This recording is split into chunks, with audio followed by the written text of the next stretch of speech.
नमस्कार विद्यार्थी मित्रांनो, तुमचं स्वागत आहे आपल्या बी द बेस्ट या यूट्यूब चॅनलला. आणि आज आपण बघतो आहे सेकंड लेसन मेजरमेंट याचा पार्ट 3.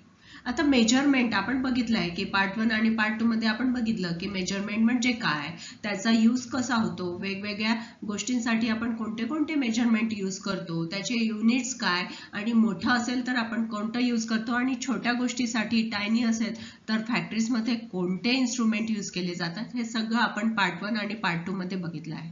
मग आता आज आपण बघणार आहोत पार्ट 3 आणि इथे आपला हा लेसन पूर्ण संपणार आहे.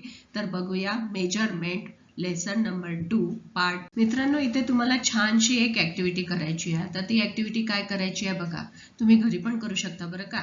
आता आपण इथे 3 जार घेतलेले आहे. ए नंबरचा जार, हा बी नंबरचा जार आणि हा एक सी नंबरचा जार. 3 जार तुम्हाला दिसत आहेत इथे बाजूला.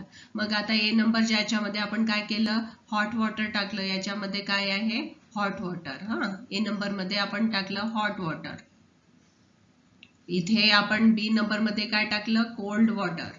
आणि हा जो सी नंबरचा बॉईल आहे ना, याच्यामध्ये मिक्स टाकला आपण, जसं आपण आंघोळीला घेतो की नाही तसं. आता हॉट वॉटर म्हणजे एकदम काय चटकेदार वगैरे असं पाणी नाही घेतलं आपण, म्हणजे आंघोळीला आपण साधारणतः जसं घेतो तसं.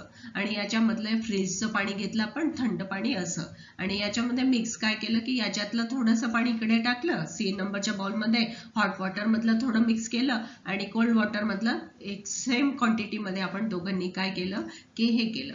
मग आता काय केलं, फिल आता एक राईट हँड आपण, मी एक हा माझा लेफ्ट हँड आहे, तर मी लेफ्ट हँड कशामध्ये, कोल्ड वॉटर मध्ये टाकला, आणि राईट हँड मी कशामध्ये, हॉट वॉटर मध्ये टाकला. आता दोन्ही हँड मी कशामध्ये, पाण्यामध्ये डुबवून ठेवले.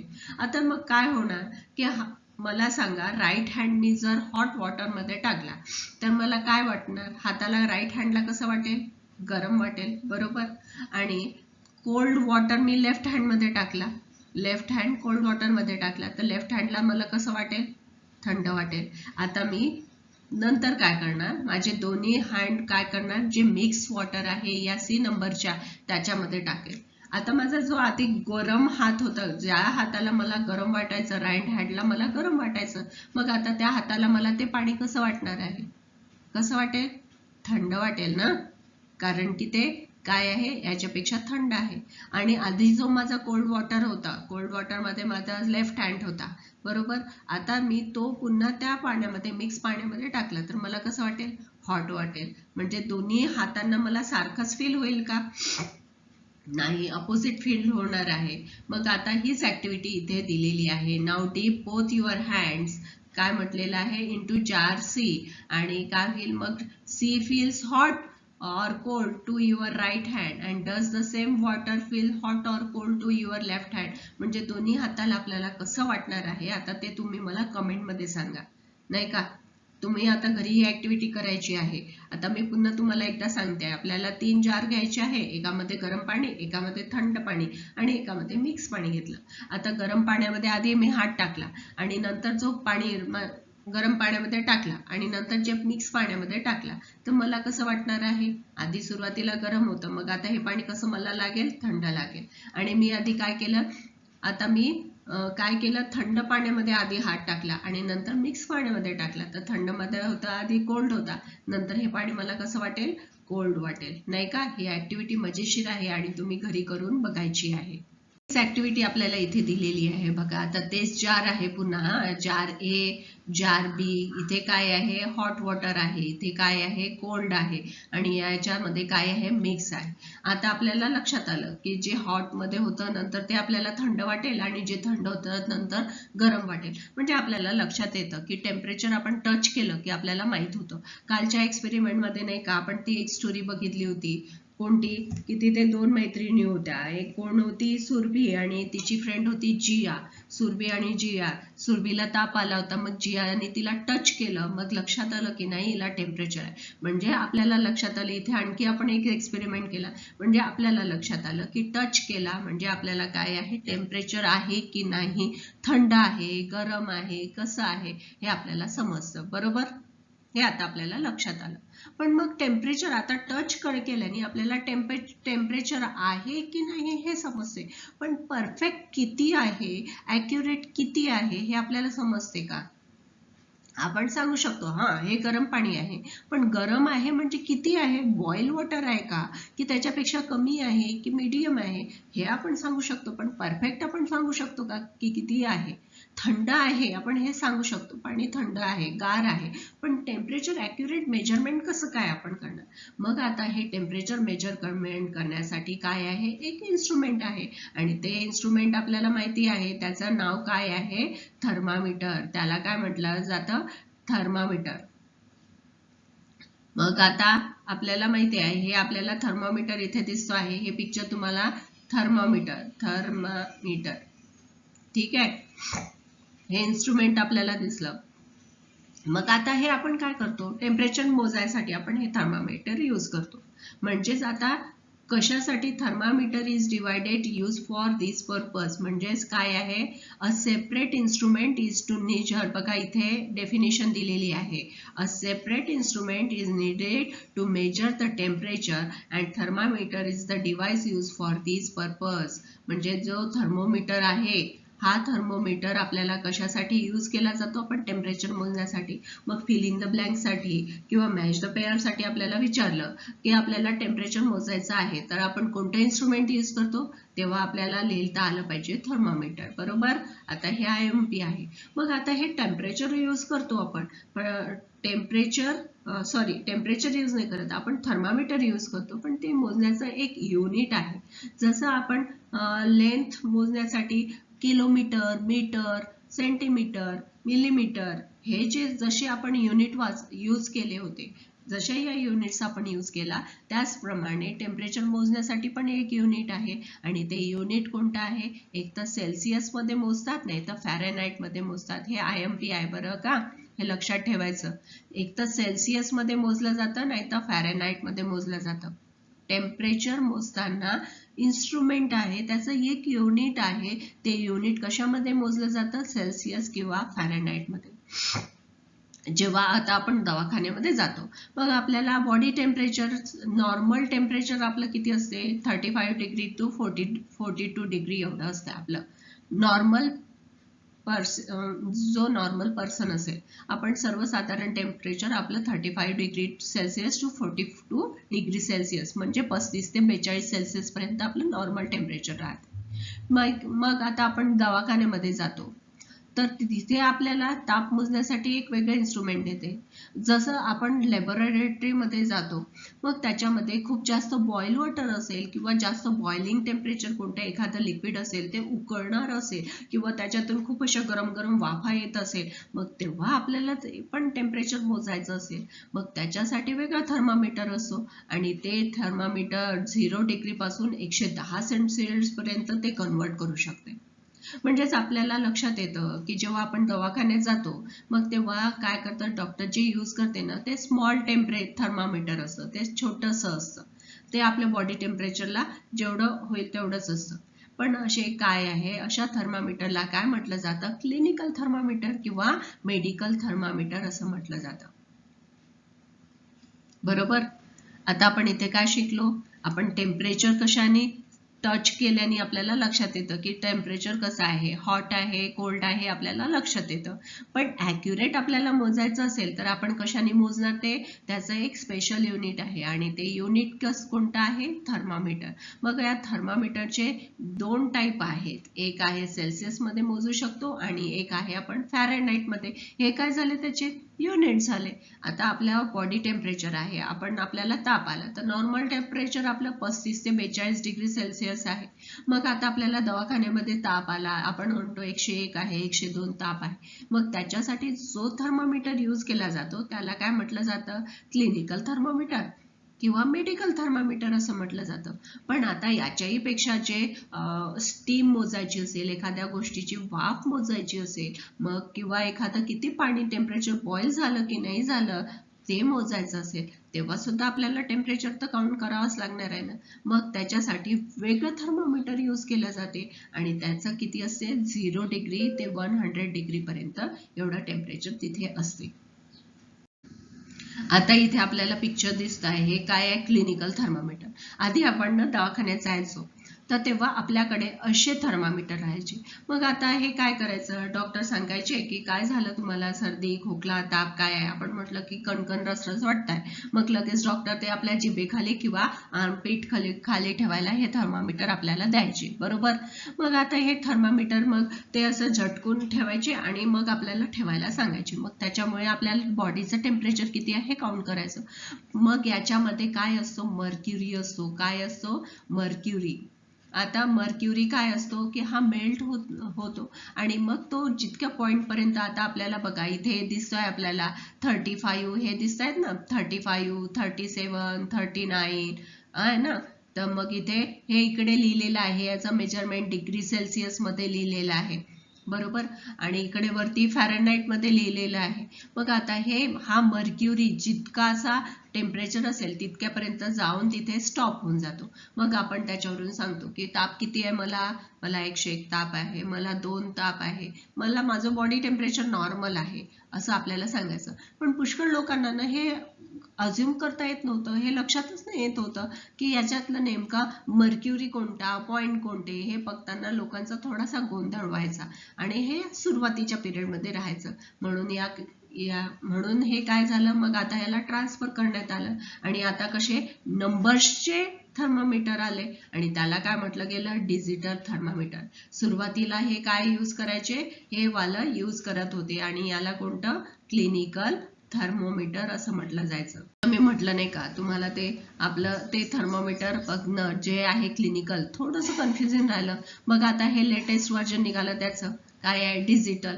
आता लगेच याच्यामध्ये काय होते की एक बटन दाबलं तर ते नॉर्मल टेम्परेचर दाखवते आणि नंतर आपल्याला ते ठेवायला सांगतात, जिभेखाली किंवा आर्मपीट खाली ते ठेवायला सांगतात आणि नंतर मग आपलं टेम्परेचर असेल की आपोआप त्याच्यातले पल्सेस हे वाढत वाढत वाढत जाताना आपल्याला दिसतात. मग आता नॉर्मल ह्युमन बॉडीचं टेम्परेचर किती असतं, अप्रॉक्सिमेट इतकं असतं. मग आता हे आपल्याला fill in the blanks match the pair मध्ये विचारलं जाऊ शकते की what is the normal temperature of a human body. तर मग आपल्याला लिहिता आलं पाहिजे की the normal temperature of a human body is approximately किती असते, 37 डिग्री असते. आणि या थर्मोमीटरमध्ये टेम्परेचर कुठून सुरुवात करतात, 35 to 42 डिग्री सेल्सिअस मध्ये केलं जातं. म्हणजे सुरुवात 35 degree Celsius to 42 degree Celsius पासून इथून त्यांचे मेजरमेंट स्टार्ट होते. मग आता हे डिजिटली असते, आपोआप नंबर्स चेंज होतात, जेवढं टेम्परेचर असेल त्याच्यामधले त्याचे नंबर तेवढे हे चेंज होत जातात आणि त्याच्यावरूनच आपल्याला लक्षात येते. म्हणजे आता आपल्याला काही बघण्याची गरज आहे का, नाही, तिथे आपोआपच ऑटोमॅटिक नंबर्स आपल्याला दिसून येते. मग आता हे युनिट कशामध्ये मोजलं जातं, एक तर सेल्सिअस मध्ये मोजलं जातं किंवा फॅरेनहाइट मध्ये मोजलं जातं. म्हणजे जसं असेल त्याच्यानुसार मोजलं जातं. मग आता हे सेल्सिअस काय, नॉर्मल ह्युमन टेम्परेचर किती आहे, 37 डिग्री सेल्सिअस असते आणि 2 टाईपनी आपण टेम्परेचर काउंट करतो, एक तर सेल्सिअस आणि दुसरं कोणतं आहे, फॅरेनहाइट. दुसरं काय आहे, फॅरेनहाइट. आता हे यूज कसं करायचं, डिजिटल थर्मोमीटर आहे. मग आता हे यूज कसं करायचं, आता इथे बघा आपल्याला हे थर्मामीटर दिलेलं आहे. मग त्याच्यामध्ये आधी आपण काय करायचं की जेव्हा यूज करून घ्यायचं असेल तर त्याच्या आधी आपण आपले हँड वॉश क्लीन करणं आवश्यक आहे. आधी स्वच्छ हात धुवून घ्यायचे. मग काय करायचं की याच्यामध्ये हे आपल्याला एक हे बटन दिसते आहे, हे कशाचं आहे, रिसेटचं बटन आहे. मग याला आपण प्रेस करून घ्यायचं. मग ते प्रेस केलं की नॉर्मल टेम्परेचर आपल्याला दाखवते की हा बरोबर आहे, नॉर्मल टेम्परेचर आता ते आपल्याला दाखवायचं आहे. मग त्याचं काय करायचं की ते आपण मग हा समोरचा जो पोर्शन आपल्याला दिसतो आहे हा काय आहे, हा आपल्याला मर्क्युरीचा पोर्शन असतो. हा पोर्शन आपण एक तर जिभेखाली ठेवतो किंवा आर्मपीट खाली ठेवतो आहे ना, आपल्या बकलेखाली ठेवायला सांगतात. मग आणि जेव्हा नंबर्स होतात मग थोडासा वेळ झाला की ते आपोआपच बीप करायला लागते, टिक टिक असं बीप करायला लागते. जेव्हा त्याने साऊंड केला तेव्हा आपण ते काढून घ्यायचं आणि पाहायचं की किती टेम्परेचर आहे. त्याच्यावरून आपल्याला लक्षात येते की याच्यावर नंबर्स किती चेंज झाले आणि आपण गेस करू शकतो की मला ताप किती आहे ते, बरोबर आहे. आता दुसऱ्यांसाठी हे पुन्हा करायचं असेल यूज तर याची ही टीप क्लीन करणं, वाईप करून पुसून घेणं आवश्यक आहे ना. म्हणजेच आपण हे प्रत्येकाला एकाचं दुसऱ्याला इन्फेक्शन होणार नाही, बरोबर आहे. आणि सुरुवात करताना ते रिसेट करणं गरजेचं आहे. अशा प्रकारे हे छोटंसं इन्स्ट्रुमेंट आहे आणि हे प्रत्येकाच्या घरीच असेलच बहुतेक. बहुतेक, आणि तुम्ही पुष्कळदा हे यूज सुद्धा केलेलं असेल, नाही का? आता बघा, थर्मोमीटर मध्ये सुद्धा इम्प्रूव्हमेंट होत गेली. पहिला आपलं होतं क्लिनिकल, त्याच्यामध्ये ते मर्क्युरीवाला साधं आपण बघायचं, पण ते लोकांना डिफिकल्ट झालं. मग डिजिटल आलं थर्मोमीटर. आता डिजिटलवाला आलं, ते प्रत्येकाच्या कडेच असते. आपण आपल्या इथे लिमिटेड लोक असतात, 5-6 लोक असतात, त्यांच्यासाठी हे सफिशियंट आहे. पण आता एखादा सफरिंग म्हणजे आता खूप गर्दीचं ठिकाण आहे आणि त्यावेळेला काय झालं, एपिडेमिक आला. एपिडेमिक सारखे संसर्गजन्य रोग पसरायला लागले आणि त्याचा प्रादुर्भाव खूप साऱ्या लोकांना एका सोबत व्हायला लागला. मग तिथे ते डिजिटल थर्मामीटर काम करेल का? मग प्रत्येकाला चेक करणं, प्रत्येकाला ते दाखवणे, त्याच्यामध्ये खूप सारा वेळ जायला लागला. मग याच्यामुळे काय झालं, एक नवीन थर्मामीटरचं इन्व्हेन्शन झालं आणि त्याला काय म्हटलं गेलं, इन्फ्रारेड थर्मोमीटर. हा इन्फ्रारेड थर्मोमीटर काय आहे, हे आहे कॉन्टेजियस डिसीज साठी यूज केला जातं. मग आता कॉन्टेजियस म्हणजे एकापासून दुसऱ्याला जो रोग पसरतो. आपण नाही का कोविडमध्ये कॉन्टेजियस होता म्हणून ते प्रत्येकाला येऊन चेक करायचे. मग अशा वेळेला हे इन्फ्रारेड थर्मोमीटरचा युजफुल होतो. मग आता आपण हे यूज कुठे करू शकतो? आता खूप सारी गर्दी जिथे आहे, आता गर्दी कुठे राहू शकते? रेल्वे स्टेशन आहे, बस स्टेशन आहे, एअरपोर्ट झालं, एखादा मॉल झाला, तिथे खूप सारे पब्लिक एकासोबत खूप सारे लोक असते. मग त्यांच्यामधला इन्फेक्टेड पर्सन आपल्याला फाइंड आउट करायचा आहे, तर त्यावेळेला हे थर्मोमीटरचा यूज केला जायचा. म्हणजे हे पटकन एकदम लगेचच लक्षात द्यायचं, पटकन क्विक रिझल्ट देणारं हे इन्फ्रारेड थर्मोमीटर आहे. मग आता हे यूज कसं करायचं? आता जो इन्फेक्टेड पर्सन असेल, मग त्या इन्फेक्टेड पर्सनच्या डोक्याला किंवा कुठेही अंतराल त्याच्या बॉडीला आता टच करायची गरज नाही, कारण की कॉन्टेजियस मध्ये कसं आहे की एखादा रोग दुसऱ्याला पसरू शकतो, नाही का? मग त्याला कॉन्टॅक्ट करणं अवॉइड करण्यासाठी इन्फ्रारेड टेम्परेचर थर्मोमीटरचा यूज झाला. मग याच्यामध्ये हे थर्मोमीटर बॉडीला टच करण्याची गरज नाही. थोडंसं डिस्टन्सवरून त्याचे लेझर्स त्याचे लाईट्स आपल्या स्किनवर पाडले जातात आणि त्या लाईटमुळे काय होते, ते आपलं टेम्परेचर ऑटोमॅटिक ऑटोमॅटिक काउंट करतं. मग आता काय आहे डिफरंट, आणि हे काय, it is use infrared rays, आणि त्यांच्यामध्ये कोणते असतात, इन्फ्रारेड रेज यूज केले जातात आणि त्यामुळे त्याला इन्फ्रारेड थर्मोमीटर असं म्हटलं जातं. आणि हे खूप आजकाल जिथे खूप सारी गर्दी असेल तिथे हे यूज केलं जातं. आपण कोविडच्या वेळेला नाही का बघा, कोविड-19ला जेव्हा आपल्याकडे पॅन्डेमिक आलं होतं, त्यावेळेला आपण हे काय आहे, हे इन्फ्रारेड थर्मोमीटरचा यूज सगळीकडे पूर्ण जगाने या थर्मोमीटरचा यूज केला. मग याच्यामुळे काय झालं की it is a great convenience that body temperature of a person can be measured instantly from a distance using the thermometer. म्हणजे आता हे बॉडीला टच करण्याची गरजच नाही, थोडंसं डिस्टन्स ठेवलं की त्यांनी त्याचं टेम्परेचर काउंट व्हायचं. म्हणून हे कोविडमध्ये जास्त यूज झालेलं आपल्याला दिसून येतं. मग आता आपल्याला सेल्सिअस किंवा फॅरेनहाइटमध्ये टेम्परेचर काउंट करतो हे आपल्याला माहित झालं. मग लिहिताना आपण कसं लिहू, आधी डिग्री लिहितो मग सेल्सिअस लिहितो. इकडे बघा फॅरेनहाइट, सेल्सिअसचा शॉर्ट फॉर्म इथे लिहिलेला आहे बघा, सेल्सिअस सी असं लिहिलेलं आहे. फॅरेनहाइटचं आपण कसं लिहितो, फॅरेनहाइट आणि एफ डिग्री आधी मग एफ अशा प्रकारे लिहितो. आणि तिसऱ्या प्रकारे सुद्धा आपण टेम्परेचर काउंट करू शकतो आणि ते कोणतं आहे, केल्विन, आणि ते कसं आहे, के ने डिनोट करतो. आता हे खूप इम्पॉर्टंट आहे, तुम्हाला लक्षात ठेवावं लागेल. तुम्हाला सेल्सिअसचं युनिट कशाने मेजर करतात तर ते आपल्याला लिहिता आलं पाहिजे. डिग्री नंतर सेल्सिअस लिहितो, फॅरेनहाइट लिहिताना डिग्री नंतर फॅरेनहाइट असं सिम्बॉल लिहिलं जातं, आणि केल्विनचा के. आता केल्विन हे कुठे यूज केलं जातं, आपल्याला आतापर्यंत माहिती झाली की सेल्सिअस आणि फॅरेनहाइट हे आपण टेम्परेचर काउंट करताना मेडिकलमध्ये आपण हे किंवा लॅबोरेटरीमध्ये यूज करतो, आपल्याला हे माहीत झालं. पण केल्विन हे कुठे यूज करतो, मग केल्विन स्पेशली यूज एक्सपेरिमेंट, वेगवेगळे जे एक्सपेरिमेंट केले जातात, सायंटिफिक रिसर्च केले जातात, तिथलं टेम्परेचर आपल्याला काउंट करायचं असेल तर तेव्हा कोणतं, केल्विन यूज केलं जातं. मग त्याचं एसआय युनिट काय आहे, केल्विन आहे. टेम्परेचर काउंट करण्याचं केल्विन आहे आणि ते कशाने, सिम्बॉल के ने दाखवलं जातं. हा खूप IMP आहे एक्झामसाठी आणि तुमच्या fill in the blanks, match the pair, question आन्सरसाठी खूप इम्पॉर्टंट पॅरेग्राफ आहे, म्हणून हे तुम्हाला लक्षात ठेवणं गरजेचं आहे. आता आपण बघतो आहे लॅबोरेटरी थर्मोमीटर कसं आहे. तर आता लॅबोरेटरी थर्मोमीटरचं आता आपण बघितलं, लॅबोरेटरी थर्मोमीटर म्हणजे त्याच्यावरूनच लक्षात येते. आता हे थर्मोमीटर कुठे यूज केलं जातं? लॅबोरेटरीमध्ये केलं जातं. रिसर्च करण्यासाठी वेगवेगळे सायंटिफिक रिसर्च करायचे असतात तेव्हा लॅबोरेटरी थर्मोमीटरचा यूज होतो. मग आता हे थर्मोमीटर दिसतं कसं? आपल्या साध्या थर्मोमीटर सारखंच दिसतं हे. बघा आता इथे आपल्याला काय आहे, ही एक काचेची एक अशी नळी आहे, ही पूर्ण काचेची नळी आहे आणि त्याच्यामध्ये हा जो रेड कलरचा एक समोर हा एक बल्ब दिसतो आहे, तो कसा आहे, एक बल्ब आहे रेड कलरचा आणि त्याच्यामध्ये काय असते, मर्क्युरी असते. काय असते? मर्क्युरी आणि किंवा मर्क्युरी असते किंवा रेड अल्कोहोल असतं.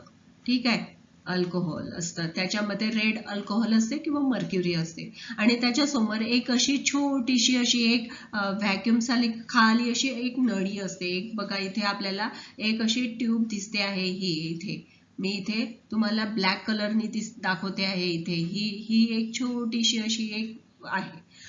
आता आपल्याला काय करायचं आहे की कोणत्या लिक्विडचं मेजरमेंट करायचं आहे तेव्हा हे थर्मामीटर घ्यायचं आणि त्या लिक्विडमध्ये डिप करायचं.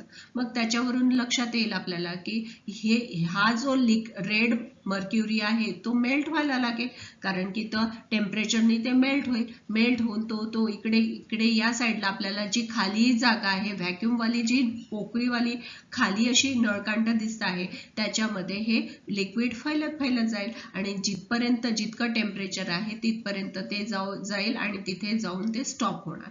म्हणजे त्याच्यावरून आपल्याला लक्षात येते की त्या लिक्विडचं टेम्परेचर किती आहे. मग आता इथे आपल्याला खाली काही क्वेश्चन्स दिलेले आहेत. आता हे मी इरेज करून घेते म्हणजे तुम्हाला ते व्यवस्थित लक्षात येणार आहे. मग आता बघा, lowest temperature mark on the temperature. इथे बघा डिग्री सेल्सिअस लिहिलेलं आहे, इथे आपल्याला 0 दिसत आहे. बरोबर, 0 नंतर 10, 20 असे मार्किंग आपल्याला दिसत आहे. पण 0च्या खाली पण आपल्याला इथे मार्किंग दिसत आहे. मग हे काय आहे? -10. म्हणजेच आपलं पहिला याचा आन्सर काय आहे? तर lowest temperature mark on the temperature degree Celsius किती आहे? -10 डिग्री सेल्सिअस आहे. हे कशाचं? फर्स्टचा आन्सर झालं आपलं. बरोबर. मग highest temperature mark on the temperature किती आहे? हायेस्ट बघा इथे किती दिलेलं आहे? 110 डिग्री सेल्सिअस दिलेला आहे. मग temperature measuring capacity of thermometer, मग कुठून कुठपर्यंत काउंट केले जाते? आता आपल्याला टेम्परेचर काउंट करायचं आहे, तर मग कुठून काउंट करणार आहे? आता लोएस्ट पॉइंट किती आहे? -10. मग आपण इथे याचा आन्सर काय लिहिणार? थर्ड याचा आन्सर काय लिहिणार? -10 डिग्री सेल्सिअस टू हायेस्ट किती आहे? 110 डिग्री सेल्सिअस पर्यंत काउंट करेल. म्हणजेच त्याची कॅपॅसिटी किती राहणार? -10 to 100 डिग्री सेल्सिअस राहील. Number of small division between two big marks. आता इथे आपल्याला इथे -2 to 0 पर्यंत दिसत आहे, पण त्याच्यामध्ये पण ह्या छोट्या रेषा दिसत आहेत ना आपल्याला. मग ह्या किती डिव्हिजन्स दिसत आहे आपल्याला? मग याचं जर आपण काउंटिंग केलं तर ते किती आहे? 10 भरत आहे. मग आता हे 10 पासून 20 पर्यंत गेली तर मी काउंट केलं 1, 2, 3, 4, 5, 6, 7, 8, 9, 10. किती भरले? 10 भरले. मग मला 30 to 40 काउंट करायचे, तर किती भरणार? 10. म्हणजे प्रत्येक याचा डिफरन्स किती राहणार आहे? हा 4. त्याचा आन्सर किती आहे? 10 राहणार आहे. आता temperature difference between two adjacent small marks. आता इथे काय म्हटलेलं आहे? आता ह्या मी 0 to 10 पर्यंत गेली तर किती मिळाले मला? 10 लाईन्स मिळाल्या. पण याच्यामध्ये एका लाईन, आता इथे एक्सपेरिमेंटसाठी तुम्हाला इथे मी सांगते, इथे 0 आहे, इथे 10 आहे. बरोबर, याच्यामध्ये किती लाईन येणार? 1, 2, 3, 4, 5, 6, 7, 8, 9 आणि ही 10. बरोबर. आता हे तर 10 झाले, हे जे स्मॉल आहे याचं 10 झाले, पण इथून मला इथपर्यंत आहे तर याच्यामध्ये किती डिफरन्स आहे? किती आहे? 1 डिग्री. इथून किती आहे? इथून माझा झाला 1 डिग्री आणि 1 हे किती झाले माझे इथे स्टार्टिंग पासून? 2 डिग्री झाले. बरोबर, समजतंय ना तुम्हाला? हे बघा, मी पुन्हा एकदा एक्सप्लेन करते आहे हे.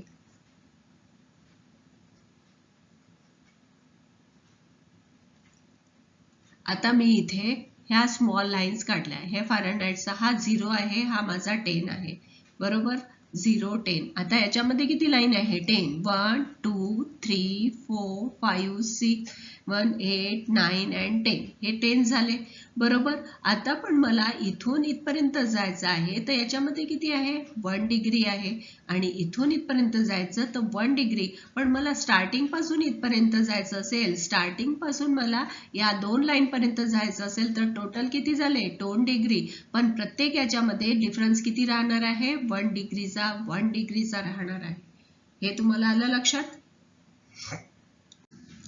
बघा आता आपण जे एक्सप्लेन केलेलं आहे ना तेच इथे दाखवलेलं आहे की इथे 0 पासून 20 पर्यंत गेले, हे 10 पासून 20 पर्यंत. पण याच्यामध्ये किती आहे 10 डिव्हिजन्स आहे म्हणजेच 10 डिग्री सेल्सिअस आहे आणि एक डिव्हिजन किती आहे 1 डिग्री आहे. हेच आता आपण शिकलेलो आहे. आता लॅबोरेटरीमध्ये जे वेगवेगळे रेंजेसचे आहे, वेगवेगळ्या स्केलचे असे वेगवेगळे डिव्हिजन्सचे असे वेगवेगळे थर्मोमीटर यूज केले जातात. मग स्मॉल आपल्याला एक्सपेरिमेंट करायचं असेल तर small division represent this essential for recording prices and accurate temperature. म्हणजेच आता हे स्मॉल छोटे डिव्हिजन्सचा यूज कशासाठी होतो तर आपल्याला जे रेकॉर्ड्स ठेवायचे आहेत, ज्या आपल्याला कितपर्यंत टेम्परेचर वाढलेलं आहे, किती टेम्परेचर कमी झालेलं आहे याचा सगळा रेकॉर्ड आणि टेम्परेचर ॲक्युरेट बघण्यासाठी या थर्मोमीटरचा आणि या छोट्या डिव्हिजन्सचा आपल्याला यूज होत असतो. हेच इथे दिलेलं आहे. मग आता आपल्याला मेजरमेंट करायचं आहे, टेम्परेचर मोजायचं आहे तर आता आपली करेक्ट मेथड काय असली पाहिजे तर आपला थर्मामीटर काय असला पाहिजे. Bulb at the bottom of the thermometer should be in contact with the substance whose temperature is being measured, only then one can measure the temperature accurately. म्हणजे त्या लिक्विडमध्ये ज्या लिक्विडचं आपल्याला काउंट करायचं आहे त्या लिक्विडमध्ये तो डुबला असला पाहिजे. बघा इथे दाखवलेला आहे. मग ते असताना हे स्ट्रेट किंवा व्हर्टिकली ही गोष्ट लक्षात ठेवायचं. स्ट्रेट अँड व्हर्टिकल आपल्याला तो थर्मामीटर पकडणं आवश्यक आहे, तेव्हाच आपलं मेजरमेंट हे ॲक्युरेट येणार आहे. आणि एक आणखी गोष्ट लक्षात ठेवायची की हा जो रेड बल्ब आहे ज्याच्यामध्ये मर्क्युरी किंवा रेड अल्कोहोल असतो, हा रेड बल्ब खालच्या बॉटमला आपला टच व्हायला नको. म्हणजे अशा प्रकारे ठेवायचं, मधामध्ये फिक्स असायला पाहिजे, स्ट्रेट असायला पाहिजे आणि तो ठेवताना ते कंटेनर आपल्या आय कॉन्टॅक्ट समोर असलं पाहिजे. म्हणजेच आपण ते ॲक्युरेट व्यवस्थित मेजरमेंट आपल्याला ते लक्षात येईल की किती टेम्परेचर वाढलं आहे, किती टेम्परेचर आपल्याला मेजरमेंट घेण्यासाठी सोपं पडावं, ॲक्युरेट यावं. त्याच्यासाठी ते liquid in a tube is at our I level वर ठेवणं आवश्यक आहे. या 3 गोष्टी आपल्याला लक्षात ठेवायच्या. तर तुम्ही म्हणत असाल की हे टेम्परेचर तेव्हापासून चालू आहे, पण आपण हे मोजतो तरी केव्हा. आता उन्हाळ्याचे दिवस होते, यावर्षी उन्हाळा खूप कडक झाला नाही का. मग या उन्हाळ्यामध्ये आपण रोज म्हणायचो आज 42 डिग्री टेम्परेचर आहे, आज 48 डिग्री झालेला आहे, आज तर उन्हाने कहरच केला, आज खूप टेम्परेचर वाढलेलं आहे. मग आता हे टेम्परेचर काउंट तरी कसं करतात. मग हे थर्मामीटर काय करतात, जर आपल्याला रूम मधलं टेम्परेचर काउंट करायचं असेल तर हे थर्मामीटर काय करायचं, आपण आपल्या येत्या रूम मध्ये एखाद्या ठिकाणी टांगून ठेवायचं. मग जसं टेम्परेचर वाढेल त्याच्यातलं तो मर्क्युरी वरती जाणार आणि त्याच्यावरून हे लक्षात येणार एखाद्या लोकेशनचं. मग आता याचा यूज कसा होतो, टेम्परेचर काउंट करण्यासाठी, एखाद्या लोकेशनचं बघण्यासाठी या टेम्परेचरचा यूज होत असतो. मग आता आपल्याला हे शोधतं तरी कोण, हे करतं तरी कोण. मग याची एक ऑर्गनायझेशन आहे आणि ते काय आहे, द इंडिया मेट्रोलॉजिकल डिपार्टमेंट, त्याला IMD म्हणतात. आणि हे सगळं रेकॉर्ड्सचं टेम्परेचर म्हणजे हे सगळं रेकॉर्ड्स येतात की टेम्परेचर किती आहे, किती वाढलं, किती झालं. आपल्याला मोबाईलमध्ये नाही का लगेच आज का मौसम टुडेज वेदर फोरकास्ट आपल्याला लगेच दिसून येते. आज आता पावसाळा रेनी सुरू चालू आहे तर 4 वाजता पाऊस येईल, 5 वाजता ढगाळ वातावरण राहील. हे सगळं कोण सांगतं तर इंडियन मेट्रोलॉजिकल डिपार्टमेंट IMD ही इन्स्टिट्यूट आहे आणि ती इंडियनची आहे तर ही सगळं रेकॉर्ड ठेवते. मग आता ही न्यूज आपल्यापर्यंत पोहोचते कसं काय, न्यूजमध्ये कळते, आपल्याला पेपरमध्ये येते किंवा आपल्या मोबाईलमध्ये फोरकास्ट आपल्याला डिक्लेअर केल्या जाते आणि त्याच्यावरून कंपॅरिझन केलं जातं की सुरुवातीचं तापमान कसं होतं, आताचं कसं आहे, त्याच्यावरून स्टडी केला जातो. लोएस्ट पॉईंट किती आहे, हायेस्ट पॉईंट किती आहे टेम्परेचरचा, हे सगळ्या गोष्टीचा अभ्यास करून त्याच्यावर संशोधन केलं जातं आणि सगळी इन्फॉर्मेशन कलेक्ट केली जाते. आणि हे काम कोणाचं आहे, द इंडिया मेट्रोलॉजिकल डिपार्टमेंट, या IMP आहे. जर तुम्हाला विचारलं की कोणती इन्स्टिट्यूट का हे काम करते, तर तेव्हा तुम्हाला सांगता आलं पाहिजे. मित्रांनो, तुम्हाला हा व्हिडिओ कसा वाटला मला कमेंटमध्ये जरूर कळवा आणि व्हिडिओला लाईक, शेअर आणि सबस्क्राईब करायचं विसरू नका, जेणेकरून नवीन येणारे अपडेट्स तुमच्यापर्यंत पोहोचतील. तर चला, आता आपल्या याच्यातला शेवटचा टॉपिक राहणार आहे आणि तो काय आहे आपण बघूया. आता आपण इथे काय बघणार आहोत, त्या सायंटिस्टची माहिती बघणार आहोत. तर इथे या कोण आहे, अन्ना मणी आहेत. ह्या एक सायंटिस्ट झाल्या आहे. 1980 to 2001 पर्यंत त्यांचा पिरियड होता. मग यांना काय म्हटलं गेलं, अन्ना मणी. मग यांना काय म्हटलं, वेदर वुमन ऑफ इंडिया. आता हे तुम्हाला लक्षात ठेवायचं की वेदर वुमन ऑफ इंडिया म्हणजे भारताची हवामान महिला असं म्हटलं गेलं त्यांना. मग आता त्यांना असं का म्हटलं गेलं, भारताची हवामान महिला असं का म्हटलं गेलं, त्यांनी एक असं इन्स्ट्रुमेंट शोधून काढलं आणि त्या इन्स्ट्रुमेंटचं नाव काय आहे, रेडिसोंड. काय आहे, त्या रेडिओसंड हे त्या इन्स्ट्रुमेंटचं नाव आहे. बघा, आता आपल्याला इथे काही इन्स्ट्रुमेंट दिसत आहे. रेडिओसंड हे इन्स्ट्रुमेंट आपल्याला दिसून येते. मग हे कोणी शोधून काढलं, अन्ना मणी यांनी शोधून काढलं. मग आता याचा यूज काय आहे, तर वातावरणाचं. मग हे इन्स्ट्रुमेंटचा यूज कशासाठी व्हायला लागला, तर ॲटमॉस्फिरिक प्रेशर म्हणजे वातावरणाचा दाब कसा आहे, मग त्याच्यामुळे टेम्परेचर कसं आहे, तिथलं टेम्परेचर कसं आहे, ह्युमिडिटी म्हणजे आर्द्रता कशी आहे, हे सगळं मेजरमेंट करण्यासाठी त्यांनी एक इन्स्ट्रुमेंट केलं. सुरुवातीला भारत हा दुसऱ्या देशांवर अवलंबून राहायचा की त्यांचं वेदर फोरकास्ट कसं आहे. मग त्यांनी कसं दिलं, त्याच्यावर स्टडी रिसर्च केला जायचा आणि खूप लॉंग प्रोसिजर होती. पण अन्ना मणी यांच्या कॉन्ट्रीब्युशनमुळे, त्यांच्या रिसर्चमुळे आपल्याला हे एक काय आहे, रेडिओसंड हे एक इन्स्ट्रुमेंट मिळालं आणि त्याच्यामुळे आपण हे आपल्या भारतातच हे आपलं वर्क कंटिन्यू ठेवू शकलो.